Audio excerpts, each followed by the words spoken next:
नमस्कार विद्यार्थी मित्र हो. काल आपण कंपनी म्हणजे काय, कंपनीची व्याख्या आणि कंपनीच्या वैशिष्ट्यांमध्ये आपण सगळ्यात पहिलं कंपनीचं वैशिष्ट्य पाहिलं होतं आणि ते म्हणजे स्वतंत्र कायदेशीर अस्तित्व. यामध्ये आपण 2 केस लॉ देखील पाहिल्या होत्या. आज आपण कंपनीची इतर काही वैशिष्ट्ये पाहणार आहोत. उदाहरणार्थ, कंपनी ही नोंदवलेली ऐच्छिक संघटना आहे. आता कंपनीला ऐच्छिक संघटना असं का म्हणतात? याचं कारण असं आहे की कंपनी ही मुख्यतः व्यवसाय मिळवण्याच्या हेतूने काही व्यक्तींनी एकत्र येऊन स्थापन केली असते. म्हणजेच ही जी संस्था आहे ती पूर्णपणे ऐच्छिक स्वरूपाची आहे. तसेच कंपनी ही प्रत्येक देशातील जो प्रचलित कायदा म्हणजे जो कायदा नेमलेला असतो त्या कायद्यानुसार ती कंपनी चालते. तसेच त्या कंपनीला त्या देशातील कायद्यानुसार आपलं जे काही कामकाज आहे ते कामकाज करावं लागतं. म्हणजेच कंपनी ही एक नोंदवलेली तसेच ऐच्छिक संघटना आहे असं आपण म्हणू शकतो. तिसरं जर आपण फीचर पाहायचं म्हटलं तर ते आहे कायमचे किंवा ज्याला आपण म्हणतो सातत्यपूर्ण अस्तित्व, ज्यालाच इंग्लिशमध्ये परपेच्युअल सक्सेशन असं म्हणतो. आता कायमचे किंवा सातत्यपूर्ण अस्तित्व म्हणजे काय? तर कंपनी ही एक कायदेशीर व्यक्ती आहे. म्हणजेच ती कंपनीचे सभासद व कंपनीचे जे काही संचालक आहे यापासून वेगळी आहे. म्हणजेच उद्या जर कंपनीतील संचालकाचा किंवा कंपनीतील एखाद्या भागीदाराचा किंवा सर्व भागीदारांचा जर मृत्यू झाला तर कंपनी बंद पडणार नाही. कारण की जे भागीदार मृत्युमुखी पडले आहेत त्यांचे शेअर्स हे त्यांच्या कायदेशीर वारसाला देण्यात येतील व त्यांचे कायदेशीर वारस हे कंपनीचे पुन्हा एकदा सभासद बनतील. म्हणजेच कंपनीला चिरंतन, या ठिकाणी हा शब्द वापरला आहे पहा, चिरंतन स्थैर्य प्राप्त होते व कंपनीचे अस्तित्व हे सभासदांच्या, संचालकाच्या किंवा कामगाराच्या अस्तित्वापेक्षा वेगळे असते. म्हणजेच काही वेळेला सभासद अपात्र ठरतो, काही वेळेला सभासद होण्यासाठी पात्र असत नाहीत, काही वेळेला काही संचालक निवृत्त होतात. परंतु ह्यामुळे यामध्ये कंपनीचा कुठल्याही प्रकारचा परिणाम कंपनीच्या अस्तित्वावर होत नाही. कंपनीचे सभासद कितीही येतील किंवा कितीही जातील परंतु कंपनी मात्र हे अखंडपणे चालत राहते. आता पुढचं जे कंपनीचं फीचर आहे ते म्हणजे बोधचिन्ह, ज्याला आपण इंग्रजी म्हणतो कॉमन सील. आता बोधचिन्हाचा वापर कंपनीमध्ये कुठं केला जातो? जेव्हा कंपनी एखाद्या व्यक्तीबरोबर किंवा एखाद्या संस्थेबरोबर कुठल्याही प्रकारचा करार करणार आहे त्यावेळेला तो करार वैध ठरण्यासाठी कंपनीची जी मुद्रा आहे, ज्याला आपण म्हणतो कंपनीचं बोधचिन्ह, हे जोपर्यंत त्या करारावरती उमटवलं जाणार नाही तोपर्यंत कंपनीचा तो करार कायदेशीर करार आहे असं आपण मानलं जात नाही. आता हे बोधचिन्ह कुणी वापरायचं असतं? तर सर्वसामान्यपणे बोधचिन्ह हे कंपनीचा जो चिटणीस असतो म्हणजे ज्याला आपण कंपनी सेक्रेटरी असं म्हणतो त्याच्या ताब्यामध्ये हे बोधचिन्ह दिलेलं असतं. आणि हे बोधचिन्ह जेव्हा कंपनीच्या एखाद्या करारपत्रावरती उमटवलं जातं त्यावेळेला कंपनीचा संचालक व कंपनीचा सेक्रेटरी ह्या दोघांच्याही सह्या त्याच्यावरती असणं गरजेचं आहे.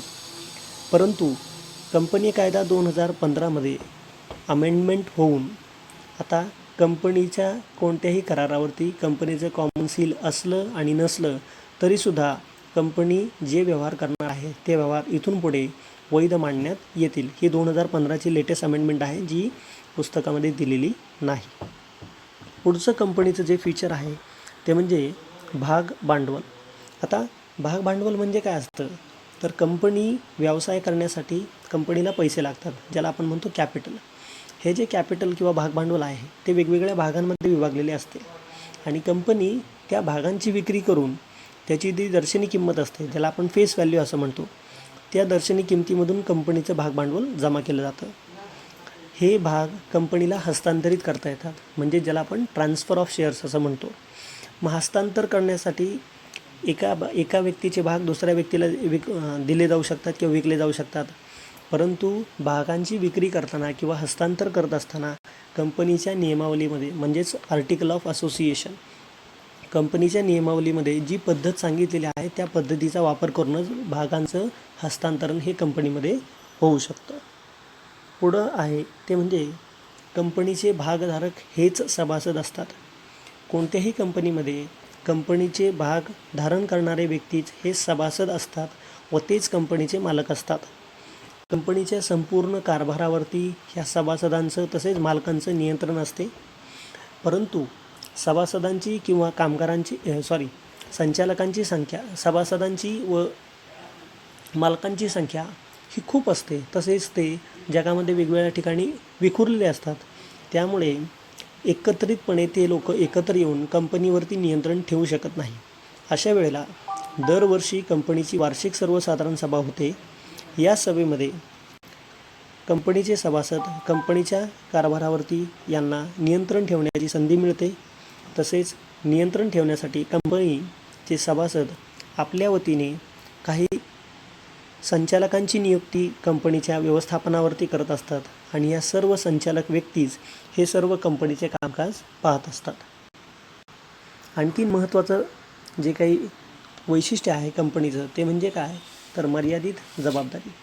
मर्यादित जबाबदारी हे वैशिष्ट्य असं आहे की जर एखाद्या सभासदाने कंपनीमध्ये भागांची खरेदी केलेली असेल तर त्या संचालकाची किंवा त्या व्यक्तीची जबाबदारी ही त्याने खरेदी केलेल्या भागांच्या रकमेइतकीच मर्यादित राहील. उदाहरणार्थ, एखाद्या व्यक्तीने जर 100 रुपये किमतीचा भाग खरेदी केला असेल व त्याने आपल्या भागावरील 80 रुपये कंपनीकडे भरलेले असतील तर त्या सभासदाची जबाबदारी फक्त 20 रुपये इतकीच असेल.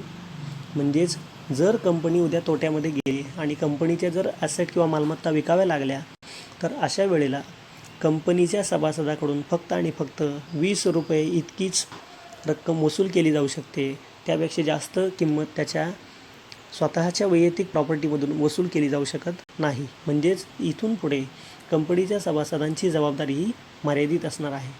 परंतु हे तत्त्व तेव्हाच लागू होईल जेव्हा सभासद कंपनी लिमिटेड बाय शेअर्स अशा प्रकारच्या कंपनीचे शेअर्स घेईल.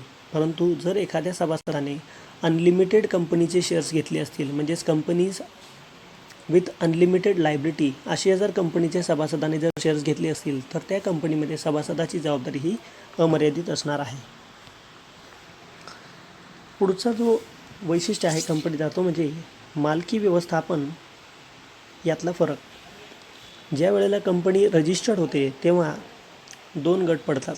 एक म्हणजे कंपनी जी आर्टिफिशियल पर्सन आहे, जी कृत्रिम व्यक्ती आहे, आणि दुसरं म्हणजे व्यवस्थापन. व्यवस्थापन म्हणजेच कोण, तर कंपनीचे संचालक असतात की जे कंपनीचं काम कंपनीच्या सभासदांच्या वतीने करत असतात. परंतु हे सर्व जरी खरं असलं तरीसुद्धा कंपनी ही कृत्रिम व्यक्ती असल्यामुळे कंपनी ही वेगळी आहे व कंपनीचे व्यवस्थापन हे 2 वेगळे आहेत. तर या दोघांमध्ये खऱ्या अर्थाने आपल्याला फरक हा दिसून येतो.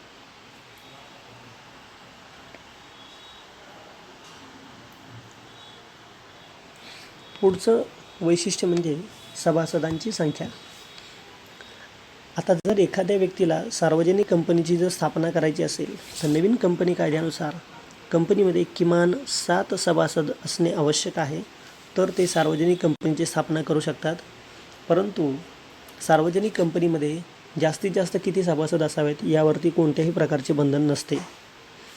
पण खाजगी कंपनीची जर स्थापना करायची असेल तर किमान 2 सभासद किंवा व्यक्ती एकत्र असणे आवश्यक आहे आणि जास्तीत जास्त ह्या सभासदांची संख्या 50 इतकीच असली पाहिजे. पूर्वी ही संख्या 20 इतकी होती, परंतु नवीन कंपनी कायद्यामध्ये ही संख्या वाढवण्यात आलेली आहे आणि ती आता 50 इतकी करण्यात आलेली आहे.